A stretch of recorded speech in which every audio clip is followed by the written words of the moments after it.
Hey there, this is Alicia from Boulder Pain Relief, and I have a new client of mine, Deserae, here, and I am super inspired and excited to help her and document this process.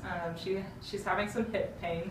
It's been going on for a long time, and I'm going to have her talk in just a second, but she has a similar story to mine, different area of the body, but some of you know I used to not be able to run or hike couldn't run for 8 years or hike for 6, and I love helping people who have either been told they can't do those things or think they can't do those things, do them again.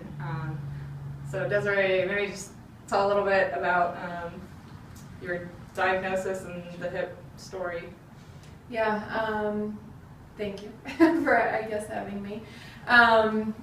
So essentially when I was 19 years old, I was in a car accident and I broke my hip pretty bad. I was told I was going to have a hip replacement. Was as active as I could be on it until about 6 years ago. It completely blew on me. I had advanced osteoarthritis and was told at that point that I would never run again.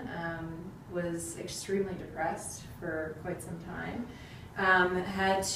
Basically became immobilized actually for a couple of years because I was told I was too young to have the hip replacement, so that I needed to stop all activity that aggravated it, which was everything, walking, hiking, biking, running, everything. So I finally got the green light, the go ahead to have the hip replacement surgery about 15 months ago, thinking everything's going to be okay, I'm going to have this new hip, I'm going to be able to move again.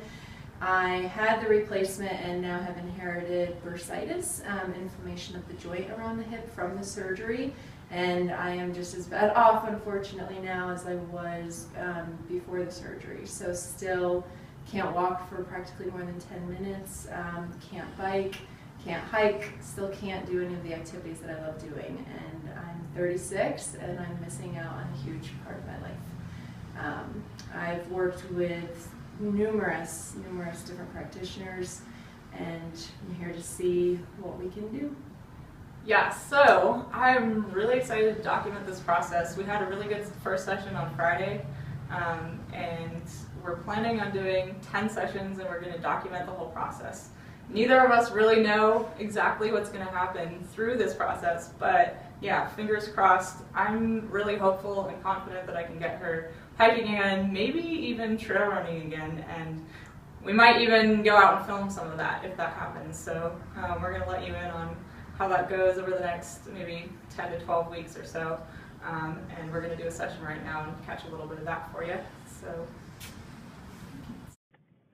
essentially what we're trying to do is break up any fascial adhesions in Deserae's legs, particularly the left leg. It's a lot tighter, fascially speaking, than the right, including quads, IT band, hamstrings, adductors, and the TFL or tensor fasciae lata. Now I'm talking about the fascial system in those muscle areas of her leg. And the idea is to get blood flowing to that joint, which can nourish it and help it accept this hip replacement, the new hip that she has, that she got 14 months ago, and also with that new space in the legs, allow her body to move more freely without pain, without anything pulling on or irritating that left hip. So that's the idea behind what we're doing here, and we're just going to build on it every week. all right, so we just finished this second session. I think it went pretty well. Yeah. You came in with a little bit of back pain, and where's it at now? I don't have any. 0. So I always have people walk after when they have an acute pain, something like hip pain or knee pain. So she's going to go walk. We'll schedule her for next week, and you may or may not do walking or biking. I'm going to have her try certain activities and then report back next time how they felt and how she felt throughout the week. So we'll catch you next week.